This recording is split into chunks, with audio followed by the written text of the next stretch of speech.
Olá, meus amigos, bem-vindos ao 14º vídeo desse programa semanal que temos aqui no canal. Aconteceu na história da igreja. Eu sou Renan, vou apresentar para vocês algumas coisas que aconteceram em nossa história entre os dias 2 a 8 de abril de todos os anos, né?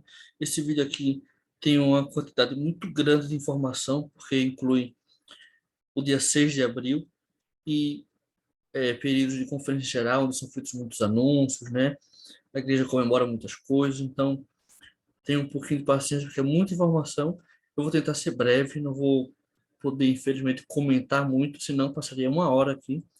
E a gente, infelizmente, não pode passar muito tempo, muitos minutos, comentando, né? Fugiria um pouco do nosso propósito, do estilo dos vídeos. Começando com esse acontecimento aqui, que eu não encontrei o dia exato, né? Mas na fonte que eu pesquisei, que foi no site da igreja, do Church News, só mencionava que foi em abril de 1894, durante uma conferência geral. Eu achei muito importante trazer isso, porque nesse dia, nessa conferência, né, o presidente Wilford Woodruff anunciou que recebeu uma revelação. Essa revelação colocou fim a uma prática que existia nessa época, que era chamada de Lei de Adoção, ou Lei da Adoção. Como era isso? Os membros da igreja tinham que ser, todos temos que estar selados a nossos antepassados, né? Mas nem sempre foi assim. Desde o início da igreja, né? Durante muito tempo, desde que a igreja começou a praticar selamentos de filhos a pais, até essa época, que muitos membros da igreja eram selados a líderes da igreja, a apóstolos, profetas, a seus líderes locais, a pessoas que eles admiravam muito na igreja, e não necessariamente a seus pais, seus avós, seus bisavós, né? Então, não tinha realmente essa ligação. As famílias não estavam seladas. Isso fugiu do propósito da igreja. A partir do momento em que isso foi melhor explicado, a igreja parou um pouco com isso, mas a partir desse momento essa prática foi encerrada totalmente. E aí a gente não é mais selado a personalidades, a pessoas conhecidas, né? Em um livro que eu li uma vez, menciona até que muitos membros tentavam ser populares na igreja, para que as pessoas escolhessem eles para serem selados, né? Isso é uma coisa meio ridícula aos nossos olhos, mas nessa época era comum. E só por meio de uma revelação, Deus teve que falar com os forudos para isso acabar. E ainda bem que aconteceu, né? Dia 2 de abril também, agora começando os dias específicos, né? Nesse outro acontecimento eu não encontrei a data. Dia 2 de abril é muito importante, porque em 1843, Joseph Smith recebeu uma revelação em Ramos, Illinois, e hoje está na seção 130 de Doutrina e Convênios. Também, no dia 2 de abril, em 1990, foi anunciado, né, foi feito o lançamento de um novo software de computador. Começou como um software de computador, o Family Search. Tem esse logo aqui, né? Eu acho que esse logo não é dessa época, eu acho que é posterior, mas foi o mais antigo que eu encontrei. Para facilitar o trabalho da pesquisa em história da família, né? E aí se chamou Family Search. Dia 2 de abril, recente, 2018, recente, né? 4 anos atrás, foi anunciada a nova reorganização dos quóruns do sacerdócio de Melquisedeque nas alas e estacas. Por que eu chamo isso de uma nova reorganização? Porque de vez em quando, né?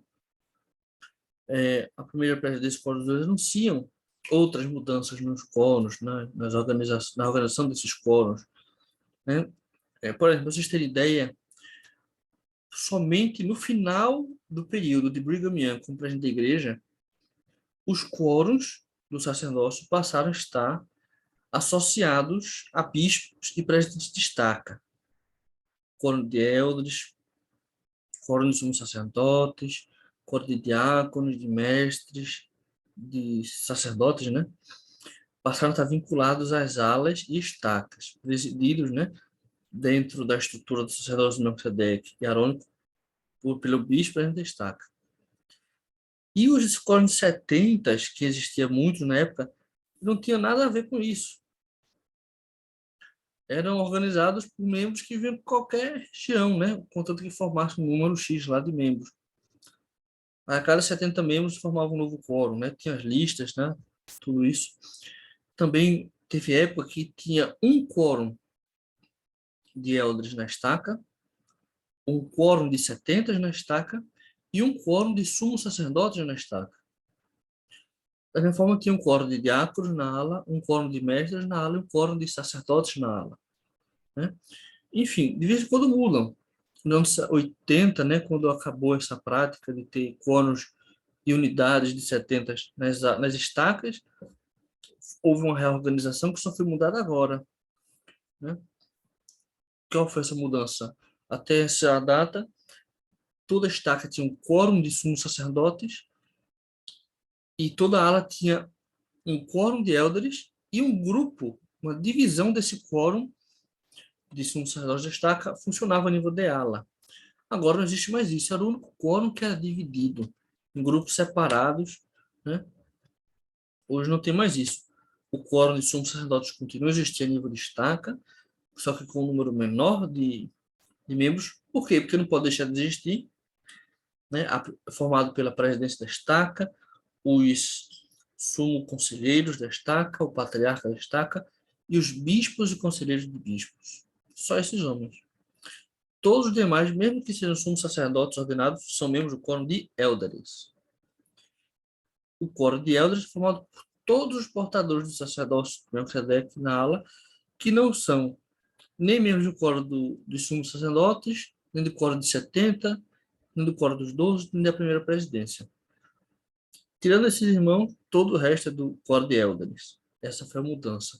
E a segunda mudança anunciada nesse mesmo dia foi o novo programa Ministrar como Salvador, que unificou um trabalho de ministração que havia nas alas, né, que era o programa de mestres familiares e o programa de professores visitantes, unificou, substituiu os dois, tornou-se uma coisa mais profunda, mais séria, né? O relato que deveria ser feito às autoridades gerais mudou, a forma que os líderes vão acompanhar esse trabalho a nível de ala mudou também, né? E de vez em quando vai mudar ainda de novo, não sei quando, mas vai mudar, de vez em quando mudam, mas é interessante perceber essas mudanças que são feitas, né? No dia 3 de abril de 1836, no tempo de Kirtland, recém-dedicado, né? O, o Salvador Jesus Cristo apareceu a Joseph Smith e Oliver Cowdery. E depois dele, outros três seres ressuscitados apareceram.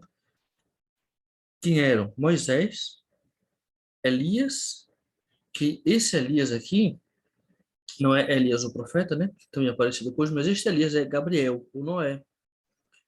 Isso está explicado na Guia para o Estudo das Escrituras e nas notas de rodapé dessa sessão. O Convênio 110 é, relata, né, essas visitas aí que eles receberam, o que cada um desses profetas fez, né, conferindo eles chaves do sacerdócio e a aceitação de Cristo do templo. Cristo apareceu e aceitou a consagração que eles tinham feito no templo.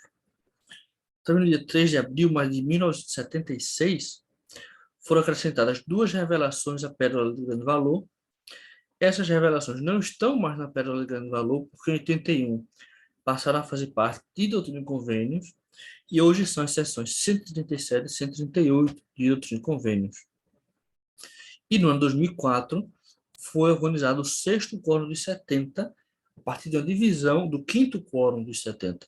Aqui vocês podem ver nesse mapa, está meio ruim a qualidade da imagem, que o mapa era bem pequenininho, tive que dar uma ampliadazinha aqui, senão fica muito ruim de visualizar. Está melhor do que se tivesse pequeno, acreditem. O quinto quórum dos 70 ficou com essa parte oeste da América do Norte, e o sexto quórum ficou com essa parte centro-sul e leste da América do Norte, né? Em 4 de abril de 1870, nasceu George Albert Smith e ele faleceu no dia 4 de abril de 1951. Faleceu no dia de seu aniversário, né? Ele foi o 8º presidente da igreja. Desde a igreja, durante o período muito difícil da recuperação do mundo após a Segunda Guerra Mundial, né? Ele ficou até 1951 como presidente da igreja. Foi anos muito difíceis, né? Talvez não tão difíceis quanto a guerra, claro, mas foi complicado. Ter que voltar a fazer tudo como era antes e muito mais coisas do que antes foi desafiador, mas ele era muito humilde, muito inspirado. Tinha algumas dificuldades de fala, de visão, etc., mas era de uma visão espiritual enorme. 4 de abril de 1984 foi dedicado o Museu de História e Arte da Igreja, que hoje é só Museu de História da Igreja, porque tem um Museu de Arte da Igreja separado. Mas quando começou era a História e Arte da Igreja. Ele funciona em Salt Lake City. E em 2020 foi apresentado esse novo símbolo oficial da Igreja pelo presidente Russell M. Nelson, né? Foi uma das coisas assim, do encerramento da, da conferência, né? Que da primeira parte, talvez, da conferência geral. Dia 5 de abril, passei demais. Em 1829, Oliver Cowdery chega a Harmony e torna-se escrevente de Joseph Smith. Apesar de que eles não começam o trabalho imediatamente. Em 1949, o programa de bem-estar da igreja, que tinha sido criado na década de 30, né, como resposta da igreja à crise econômica de 1929, ele passou a ser um programa permanente da igreja, né? Foi criado como uma coisa emergencial, mas ficou. E até hoje existe, né? Muito forte, muito forte. Ele e houve uma reunião para anunciar isso aí, né? Não foi só para isso, mas uma reunião sobre o programa de bem-estar da igreja em conjunto com a Conferência Geral, né? A Conferência Geral não é só aqueles dias de sábado e domingo, né? Tem sessões de liderança, sessões de treinamentos, etc. Nessa ocasião foi feita uma reunião especial só para isso, só para esse assunto. Em 5 de abril de 1904, Joseph F. Smith, esse aqui da foto acima, que não é Grigori Rasputin, é Joseph F. Smith, tá? Reforçou a declaração de Wilford Woodruff, que ficou conhecido como o Manifesto de 1890, e ele anunciou uma nova regra na igreja, né? Esse manifesto proibia o casamento plural, né, a poligamia, e a partir daí, desse dia 5 de abril de 1904, a igreja passaria a excomungar, perdão, a excomungar membros que praticassem novos casamentos plurais, né? Veja que só aí, 14 anos depois, né, que passou a ser tratado como algo sério, a ponto de levar à excomunhão. Em 97, o presidente Hinckley anunciou algo muito importante, que as autoridades de área, que existia nessa época, né, o chamado da igreja, foram substituídos, né, passaram a ser 70 de área, foram ordenados no ofício do sacerdócio, foram designados 70 autoridades de área, esse nome completo. Hoje é só 70 de área. E foram organizados novos quórums dos 70 para acomodar esses novos membros. O terceiro, quarto e o quinto quórum, né? O primeiro e o segundo são de autoridades gerais, mas o terceiro, quarto e o quinto eram de 70 de área. Mas no mundo inteiro é dividido só nesses 3 quórums. Hoje tem 10. Em 5 de abril de 2020, perdão, o presidente Russell M. Nelson apresentou o documento A Restauração da Plenitude do Evangelho de Jesus Cristo, uma proclamação do bicentenário ao mundo. Ele leu essa proclamação, fez um anúncio, né, uma apresentação, leu essa proclamação num vídeo que foi gravado no Bosque Sagrado, né, onde Joseph teve a primeira visão. Interessante que isso foi filmado antes de começar tanta restrição da pandemia, né? E foi muito útil, porque senão não teria conseguido fazer da mesma forma. E em 6 de abril, vamos para esse 6 de abril, que mereceria um vídeo inteiro só para ele. Em 1830, Joseph Smith, Oliver Cowdery, Hiram Smith, Peter Whitmer Jr., David Whitmer e Samuel H. Smith se reuniram na casa de Peter Whitmer Jr. para organizar a Igreja de Cristo. Esse era o nome, Igreja de Cristo. Sem o A maiúsculo, sem de Jesus Cristo nos últimos dias, Igreja de Cristo. Esse dia estavam presentes outras 40 pessoas ou mais, que encheram aí a casa, ficaram vindo por fora, com as janelas e portas abertas. Nesse dia eles partilharam do sacramento. Primeiro, Joseph e Oliver apresentaram à congregação do que iriam fazer, os procedimentos adotados, né? Se apresentaram como líderes chamados por Deus, pediram apoio da congregação, todos decidiram apoiá-los nos seus chamados. Eles se ordenaram um ao outro elders na igreja, partilharam do sacramento, confirmaram esses outros irmãos, né, Hiram, Pete, David e Samuel, como membros da igreja. Eles já haviam sido batizados antes, e aí foram confirmados membros da igreja, fizeram outros procedimentos, né, ensinaram, etc. Depois disso aí, batizaram várias outras pessoas, inclusive os pais de Joseph, confirmaram esses novos conversos, os primeiros conversos da igreja já formada, né? Enfim, foi um dia maravilhoso, sublime, solene. No livro Santos tem detalhes muito interessantes sobre isso. Leiam também, que vale muito a pena. 6 de abril de 1852, foi dedicado um tabernáculo de tijolos em Salt Lake, onde hoje é o Assembly Hall. O Assembly Hall é um centro assim, de conferências, como se fosse um pequeno tabernáculo, né? Só que um pouco menor. E nessa época não tinha ainda o tabernáculo, tudo, né? O próprio Assembly Hall surgiu depois, nesse mesmo lugar.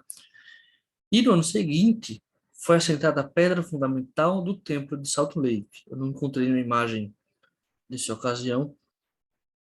Eu também não encontrei informação de se essas coisas, a dedicação do tabernáculo de tijolos e o assento da pedra fundamental do templo de Salt Lake, aconteceram durante as conferências gerais. Porque eles faziam coisa assim, né? Não eram só as reuniões, o povo lá sentado, desde quando faziam umas coisas meio diferentes. Como o presidente Nelson, né? Filmou lá um vídeo em locais históricos da igreja. Outros líderes também às vezes fazem isso, só que naquela época era ao vivo, o povo tinha que se reunir em um certo lugar, né? Era um pouquinho diferente. No dia 6 de abril de 1877. Isso sim, eu encontrei informação de que foi parte da conferência, a conferência número 47 da igreja, foi realizada em Saint George.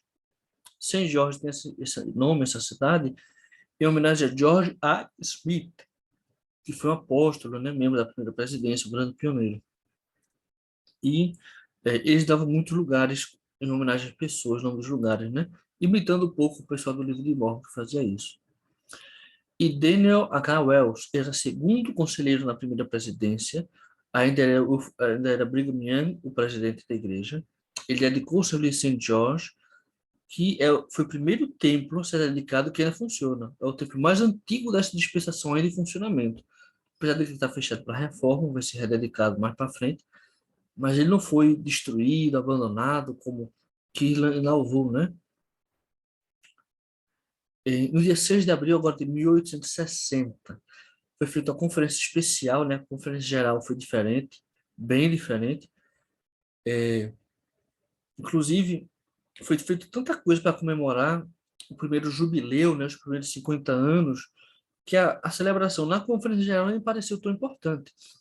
Os membros da igreja, era John Taylor, o presidente na época, os membros resolveram, ou assim, o presidente John Taylor estabeleceu, né, que a igreja adotaria algumas políticas, algumas regras e algumas ações nesse período, lembrando ações, tradições do Velho Testamento. Por exemplo, perdão de dívidas.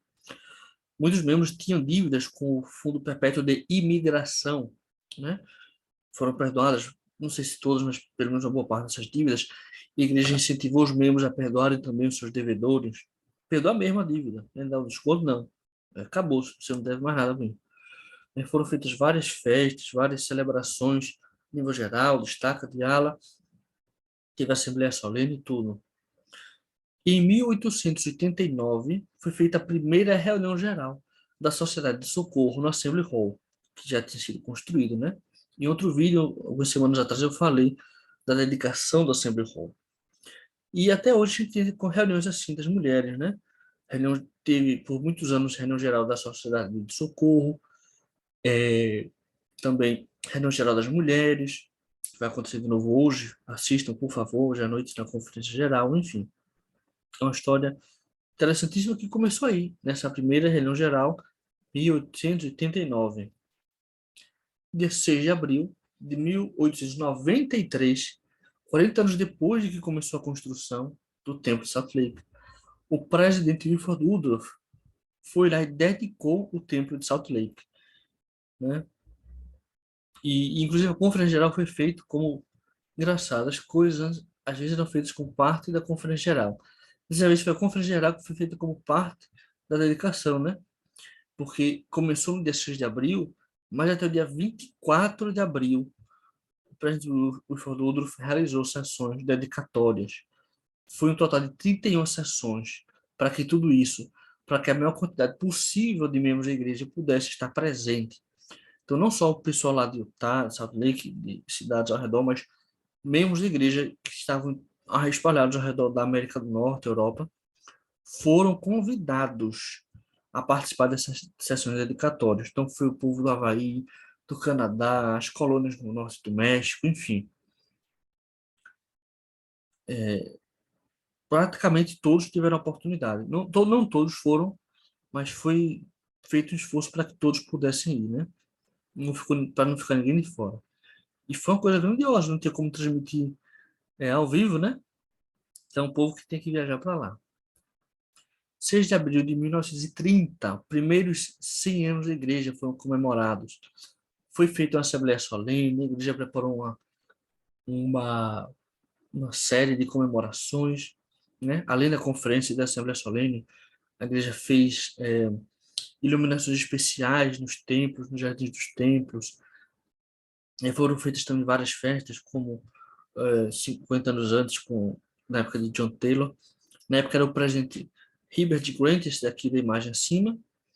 Interessante que nesse dia, durante a conferência geral, o B.H. Roberts, esse daqui da foto no centro, lançou um livro. Ele era historiador da igreja e era da presidência dos 70. O livro era Comprehensive History of the Church of Jesus Christ of the Latter-day Saints. Entenderam nada, nem eu. História compreensiva, mas compreensiva não de que essa história compreensiva, atenciosa, não. A história compreende, ela inclui, ela abrange, ela é abrangente, né? Inclui muita coisa. Ela tenta abranger o maior quantidade possível de informações, detalhes, tanto que foi publicado em 6 volumes. Tem um sétimo livrinho aqui, que é o Índice. O Índice só é um resumo, é um livro. E todos esses dá um livro. Você vendo como é grande. Em 1931 foi publicado o primeiro número do jornal Church News.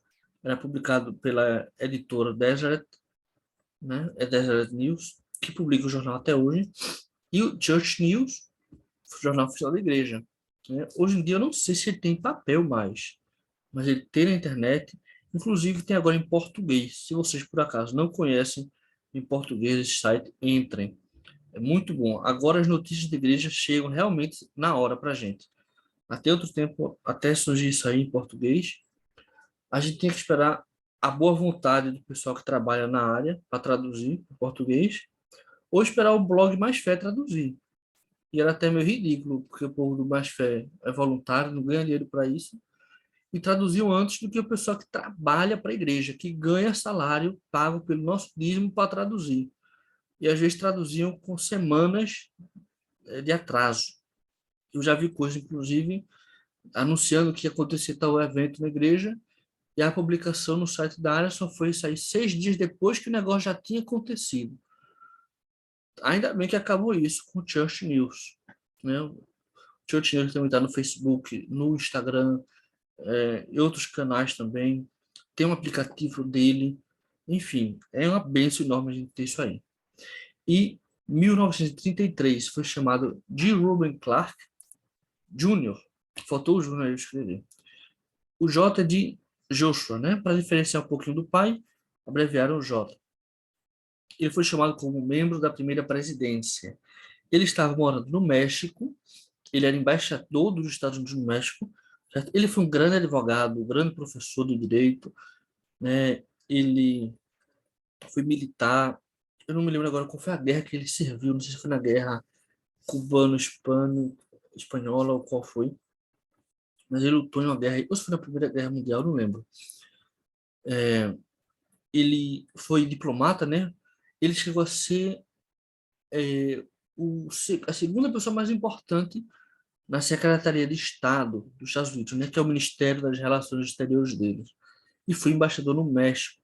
E ele foi chamado para servir na primeira presidência. Ele era um sumo sacerdote, não era apóstolo, e continuou sem ser apóstolo, porque a doutrina convênio não diz em nenhum momento que precisa ser apóstolo, diz só que tem que ser sumo sacerdote. E mesmo se não fosse sumo sacerdote, ordenava-se para que ele assumisse a sua posição na primeira presidência.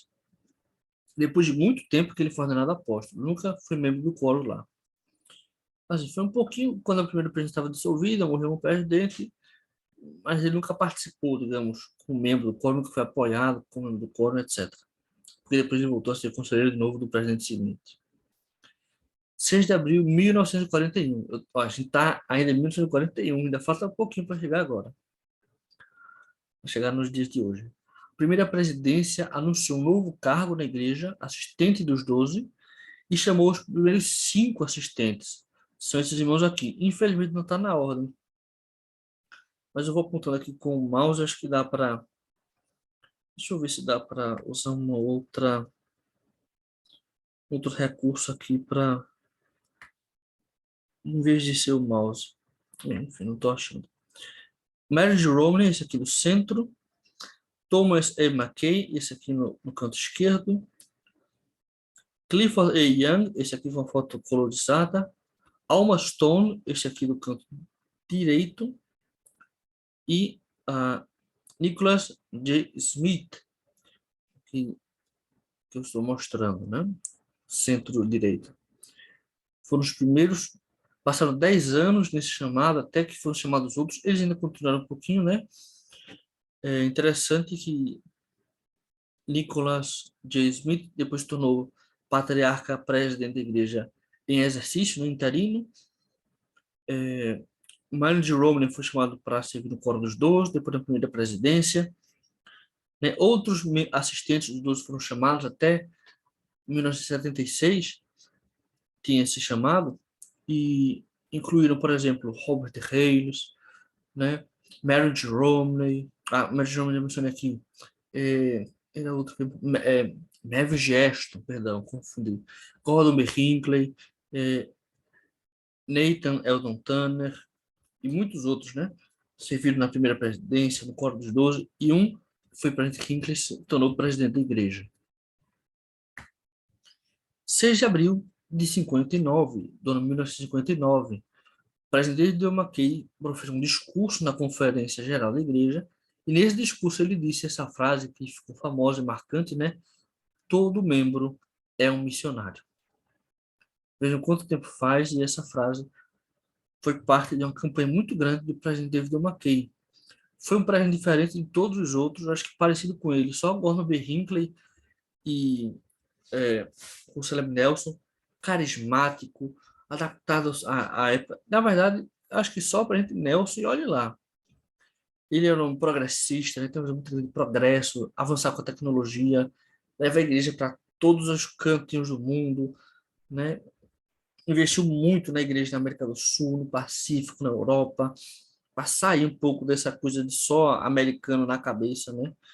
Ele tinha essa visão, um popular assim, carismático, né? Buscava se integrar com as pessoas, um grande educador, reformulou todo o sistema educacional da igreja, né? Ficou basicamente como é hoje, com faculdades, seminário, instituto. Deu uma ênfase muito grande no programa missionário da igreja, no programa de bem-estar da igreja, um homem liberal, com uma visão muito grande de compreensão a respeito pelo próximo, a igreja. Ele também fortaleceu muito a visão da igreja a respeito da família, né? Essa questão de a família ter uma função na sociedade, como núcleo, e, enfim, foi um dos presidentes que mais moldou a cultura e a forma de viver e nossa visão de mundo que nós temos hoje. Um homem excelente. Pena que, para o seguinte a ele, não deram continuidade com a mesma ênfase a essas políticas, né? Mas outros presidentes, como o Spencer W. Kimball, Brent Hinckley, Pete Monson e agora Pete Nelson, dão mais continuidade ao trabalho dele. Ainda bem. 6 de abril de 1980, a igreja comemorou o Sesc Centenário, 150 anos. E durante essa conferência, o presidente Spencer W. Kimball, que era o presidente da igreja na época, não estava em Salt Lake. Durante a conferência, ele estava, pelo menos numa parte, né? Ele foi para a Casa de Toras, aquela onde foi organizada a igreja 150 anos antes, né, a casa de Pat Whitman, e ele fez um discurso aí, né, e dedicou, fez uma oração dedicatória, dedicou essa casa. Era de propriedade da igreja, né, já readquiriu, reformou, reconstruiu, e isso foi transmitido para os membros que estavam em Salt Lake, que continuaram com a conferência normalmente, né, por satélite. Foi a primeira vez que a igreja usou transmissão via satélite para a conferência geral. Hoje em dia isso é muito mais fácil, porque é só gravar um vídeo, mostra lá, ou transmite até pelo sinal de internet. O que não falta são meios para fazer coisas assim, né? Inclusive, se quiserem, primeira presidência for dos 12, eles podem até se espalhar pelo mundo, cada um ficar num canto diferente e fazer a conferência geral assim. Se um dia fizerem isso, eu não vou me assustar, não. Eles podem espalhar os 70, né? Em vez das presidências diárias irem para lá, ficaram nos seus lugares e dar seu discurso daí, como alguns fizeram, gravaram, mandaram o vídeo para lá, pode até fazer ao vivo agora, reunidos na capela com um monte de gente. O que é que impede isso? Hoje em dia, nada impede nada. A tecnologia faz a comunicação fluir, né? E isso facilita muito a transmissão do espírito. 6 de abril de 1984, foram chamados membros do primeiro Quórum dos 70 para servir por tempo pré-determinado. Eles tinham 3, 4 ou 5 anos. Até essa época, os 70, né, as autoridades gerais, serviam até completar 70 anos de idade. Mas a primeira presidência e a Quórum dos 12 resolveram aí chamar uma quantidade maior de irmãos, desobrigá-los depois de um período curto e chamar outros. E ficar assim. Então, alguns membros do primeiro Quórum dos 70 serviriam até completar 70 anos e outros até completar esse período de serviço. Hoje em dia não é mais assim. Teve algumas mudanças depois disso, e hoje em dia não é mais assim. Todas as autoridades gerais, os 70, né, servem até completar 70 anos de idade e pronto. E no ano 2000, foi dedicado o templo de Palmyra, Nova York, pelo presidente Gordon B. Hinckley. Um templo no local histórico, né, no dia 6 de abril, e isso não foi parte da Conferência Geral, né, não coincidiu com os dias da Conferência Geral, mas foi também algo grandioso, né, parte dessas comemorações da igreja. Agora acabou o dia 6 de abril, o vídeo já está longo, estou vendo aqui o horário, minha nossa. Joseph e Oliver começaram o trabalho de tradução do livro de Mormon, após a perda das 116 páginas traduzidas. Oliver chegou dia 5 de abril e eles começaram a trabalhar dia 7 de abril. Né? Eles se prepararam, oraram, né? Se não me engano, jejuaram também durante esse período, entre 5 e 6, até para no dia 7 poder começar. Em 1844, Joseph Smith proferiu o último discurso dele em conferência na igreja. O discurso do King Follett. Era o nome de um homem que havia falecido pouco tempo antes e atendendo a um pedido, eu não sei se foi um pedido expresso, foi um anseio, um desejo somente da família, mas Joseph fez um discurso que ficou com esse nome, né? Discurso King Follett Speech, ou Discourse, onde ele falou muitas coisas importantes e impressionantes sobre a natureza da alma, né, a eternidade do espírito, a vida após a morte, coisas que ele nunca tinha falado antes, e acabou sendo a última, como eu disse, né, a última vez que ele falou para a igreja inteira, né, em uma conferência.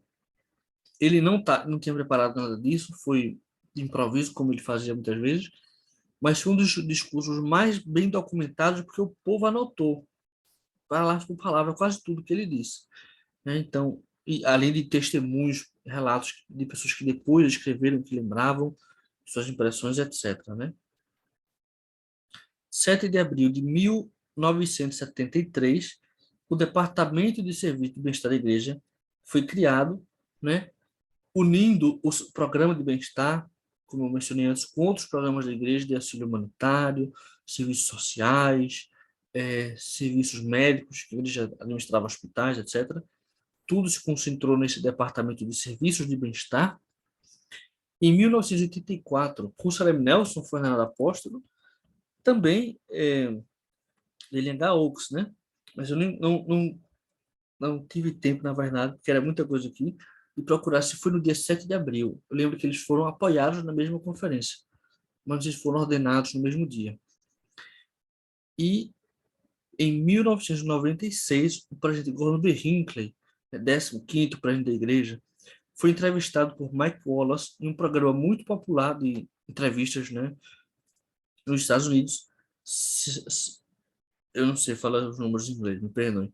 60 minutos é o nome, né? E o cara passou, não 60 minutos, né, porque tem intervalo, propaganda, ficou uns 40 e poucos minutos lá, entrevistando ele, fazendo cada pergunta assim, para ele ele respondendo, explicando, leu algumas coisas aí que ele tinha de declarações de igreja, parece que até as escrituras ele leu também. Foi uma coisa assim incrível, trouxe uma popularidade, uma mídia enorme para a igreja, de forma positiva, né? Foi maravilhoso. E no dia 8 de abril, opa, acabei dando spoiler do final, é? Em 1841, John C. Bennett, esse aqui da foto acima, né? Isso com o uniforme da Legião de Nauvoo, uma milícia municipal, que era parte da milícia estadual, e ele foi chamado como presidente assistente da igreja. O que é isso, presidente assistente da igreja? Durante a época de Brigham, de Joseph Smith, perdão, ele era o presidente da igreja, ele tinha os conselheiros na primeira presidência, mas tinha o presidente assistente. O primeiro foi Oliver Cowdery, né? Depois foi seu irmão Hiram Smith, que se tornou depois patriarca, acumulou os dois chamados por um tempo e, na minha opinião, ele acabou sendo mais poderoso que o próprio Joseph Smith, apesar de que ele não era o número um na presidência, ele era assistente, mas ele tinha todas as chaves que o presidente tinha, né? Ele só era o segundo, mas ele também era, nesse período, o patriarca da igreja. John C. Bennett assumiu então esse chamado de presidente assistente da igreja. Foi um desastre, porque tinha um apostator, não sei o quê. Aliás, fiquei na dúvida agora, será que Hiram foi depois dele? Eu vou pesquisar, eu vou deixar no comentário aqui depois. Realmente isso me deixou na dúvida agora. E em 1873, coincidência de coisa na primeira presidência, né? O presidente Brigham Young estava com a saúde meio debilitada e chamou 5 conselheiros adicionais na primeira presidência. George K. Kennan, Brigham Young Jr., Lorenzo Snow, Albert Carrington e John Willard Young.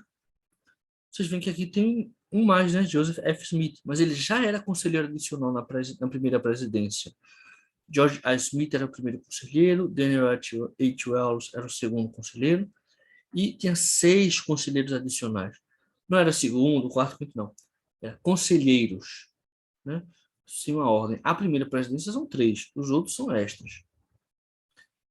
E interessante que desses aqui, todos, menos John Young, todos os outros, Carrington, Snow, Young Jr., Kenyon e Smith, também eram membros do Coro dos 12. Eu não sei para que chamar eles. Eles podiam muito bem servir, continuando no Coro dos 12, né? Era só saber equilibrar mais, saber aproveitar mais a ajuda o serviço dos membros do Coro dos 12, né? Chegou quase metade do coro. Enfim, tem as coisas de brincamento que a gente não entende, né? Era um pensamento diferente que ele tinha. E finalmente terminamos. Foi uma correria, deixa eu ver quanto tempo aqui. Acho que passamos de meia hora, viu? Não, com certeza passamos. É o vídeo mais longo, os outros não vão ser assim longos, eu espero. Mas tinha muita coisa para a gente falar, né? Eu quero terminar com um convite para você assistir a conferência geral da igreja hoje, sábado e amanhã, domingo, né? 2 e 3 de abril. E se você está vendo esse vídeo depois da conferência, quando terminar, volte e assista a conferência, porque ela continua disponível, tá bom? Assistam e sejam parte da história.